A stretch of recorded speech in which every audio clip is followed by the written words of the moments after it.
So, in the previous videos, we looked at how entropy generation happens, what it does to performance of engineering devices, and we looked at what are some of the properties or aspects or features of entropy.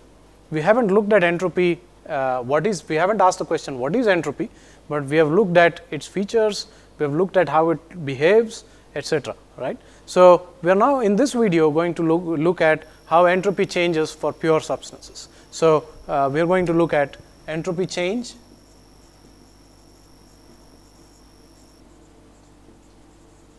of pure substances.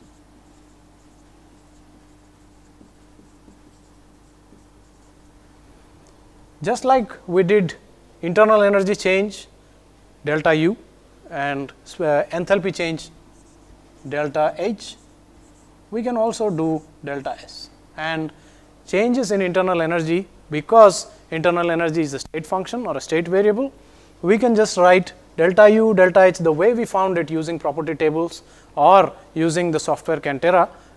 We can also find delta S using the same kind of approach. And so, therefore, delta S is just like any other property. Just like we find du or delta U, we can also find ds or delta S, right. So, one of the popular ways in which the dome is actually plotted, until now we have always plotted T versus the specific volume V, whereas in real engineering applications it is almost never plotted this way. The reason is that that isentropic processes have certain place, and we will discuss the importance of isentropic processes in this video. But from now on, instead of plotting temperature with specific volume, we are now going to plot temperature with entropy, right. And in a short while, we will get to know why we do temperature versus entropy instead of doing temperature versus volume. It is not that temperature versus volume is wrong, it is absolutely fine to use temperature versus volume, but temperature versus entropy gives us a much better idea of what is going on in the process and how reversible or irreversible a process is, given how the process looks like on a TS diagram, right. So, T and S, right, and so we will still have the dome, right, and that any point inside the dome. So, here let us say this is an isobar,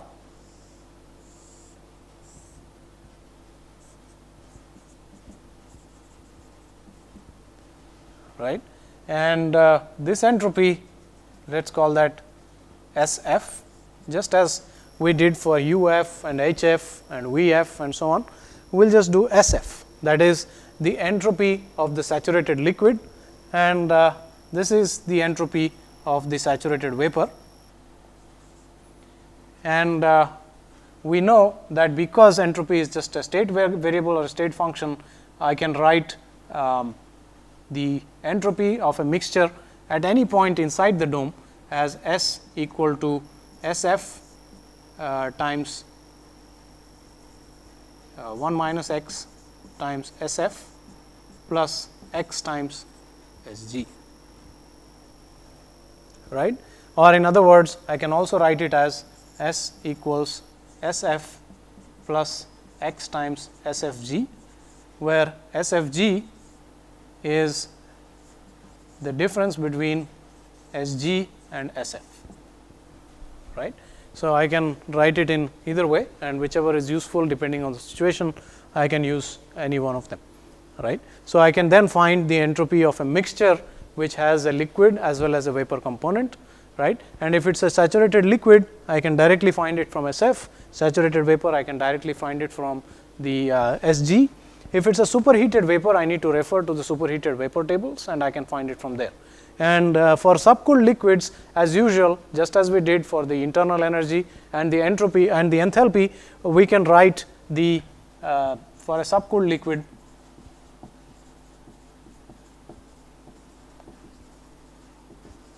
we can write S at T and P as equal to SF at T. That is, the entropy of a subcooled liquid at a certain temperature and pressure will be approximately equal, I should not say this is approximately equal to the saturated liquid entropy at that temperature. So, the temperature needs to be held constant, and as we know for liquids, pressure does not seem to affect it by much, and so even the entropy we can find by approximating the entropy at a certain temperature and pressure with the entropy of a saturated liquid at the temperature at which we are talking about, right.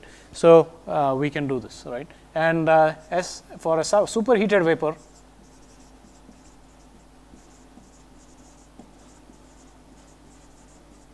we can refer to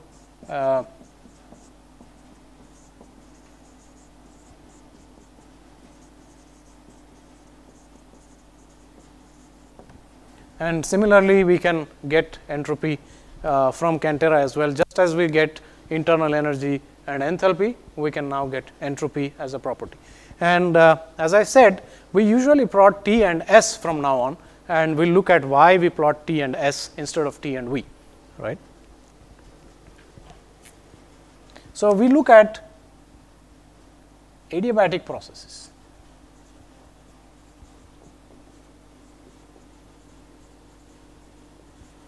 Right, and we can say that adiabatic process is delta S is equal to integral delta Q by T plus S gen,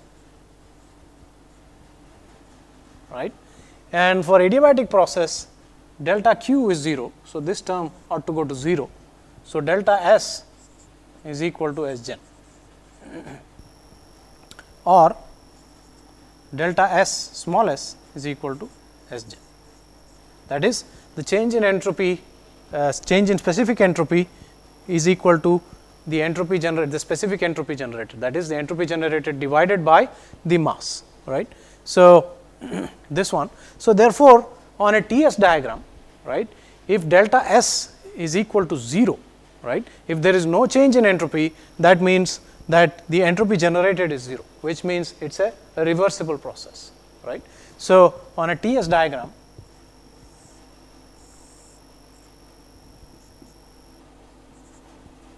if I have a process that goes from 1 to 2 and it goes straight down at constant entropy, right, then this is an isentropic process.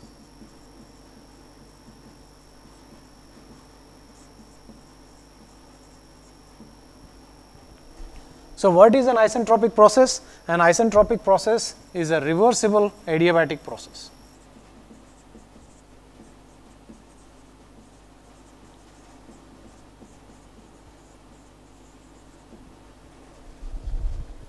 Right? It is a reversible adiabatic process, and a reversible adiabatic process is also an isentropic process, right. So, here it is a straight line, straight vertical line, and so that is very helpful in determining whether or not a process is isentropic. Where do we see such processes? For example, we said that the steam turbine, the steam enters the steam turbine at high temperature and pressure and leaves the turbine after doing work, shaft work inside the turbine. And so, we can plot that process on the T-S diagram now.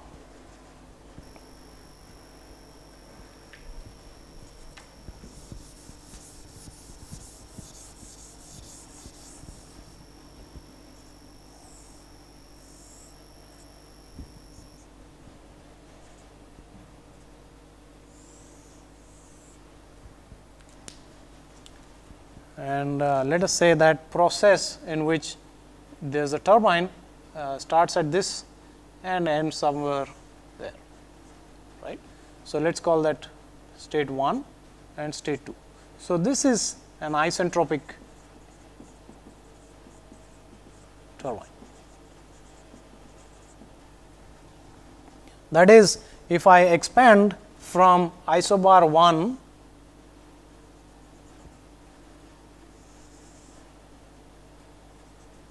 so, this is let us say P is equal to P1 and this is P is equal to P2. If I expand vertically down from state 1 to state 2, where the entropy at 1 and entropy at 2 are exactly the same, then this is an isentropic turbine, right. In reality, isentropic turbines do not exist, and there are irreversibilities in a turbine. There are irreversibilities based on friction, there are irreversibilities because there is fluid friction, there is turbulence, and there is frictional losses, liquid as well as solid. And so, therefore, it is never an isentropic process, and the actual turbine might look somewhat like this, right. But the deviation from a vertical line can be easily seen on this graph, and that the less it deviates from a straight vertical line, the more reversible that turbine is, and so more work it is likely to generate for the same points 1 and 2, that is pressures P 1 and P 2, right. So, later we will look at isentropic, something called isentropic efficiencies, and how these play a role in the work done by turbines and compressors and so on, right. So, isentropic processes on a TS diagram look like a vertical straight line, right. Similarly, if I have a isothermal process,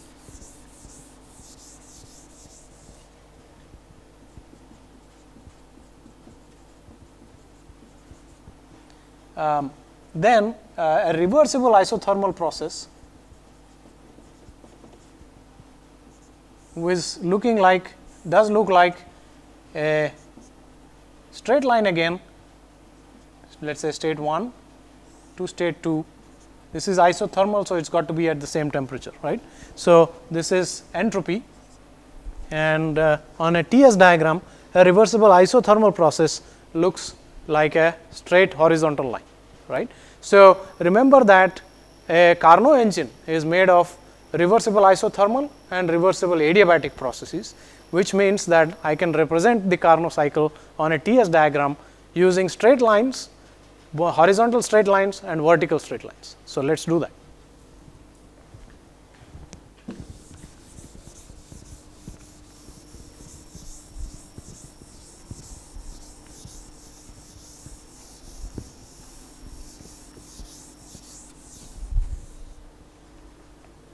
So,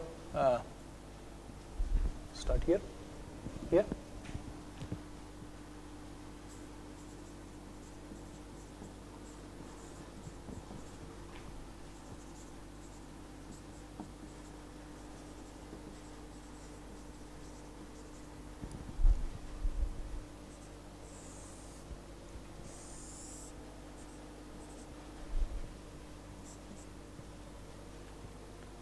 So, we know that we start the Carnot cycle with a reversible isothermal heat addition, right, and a reversible isothermal heat addition looks like a horizontal straight line. So, let us call that point 1 where we start, and then we end up at a point 2, right, and this is as we know a reversible isothermal heat addition.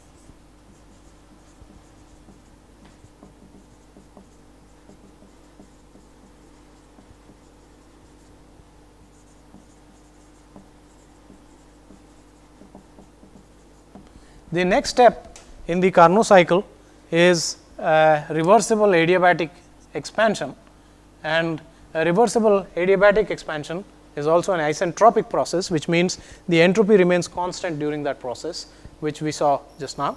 And so, therefore, the next process 2 to 3 is a vertical straight line on the Carnot cycle TS diagram. So, this is an isentropic or a reversible adiabatic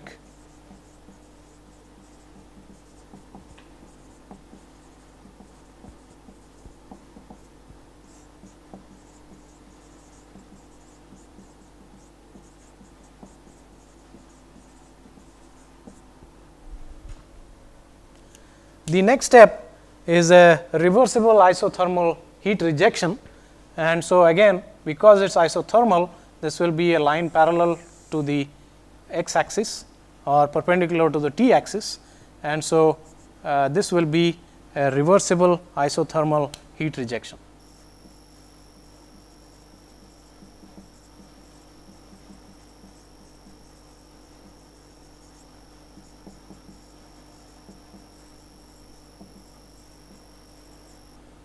And after this process is complete, we have a reversible adiabatic compression, and a reversible adiabatic process is an isentropic process, and so this must take us back to state 1. So, if we call this state 4, this must take back to state 1 on a vertical straight line. And so, this is very clean and very neat on a TS diagram, because we have a rectangle, right, and we have only 2 entropy values, that is S1, which is also equal to S4, and another entropy value is S2, which is also equal to S3. And we only have 2 temperatures, which is T1 and T2 have the same temperature, and T3 and T4 have the same temperature. So, we have 2 entropies and 2 temperatures, and the process which is the Carnot cycle happens to be a rectangle on a TS diagram. And so, any real process that we have can be superimposed on this TS diagram, and we can look at how much it really deviates from this rectangle that is the Carnot cycle, and that will give us an idea of the irreversibilities as well as the efficiencies of this real heat engine or refrigerator, because a refrigerator is the same cycle except that it goes counterclockwise instead of clockwise, and we just have the same cycle. So, it is a Carnot refrigerator or a Carnot heat pump is the same cycle, again a rectangle, but going in the counterclockwise direction.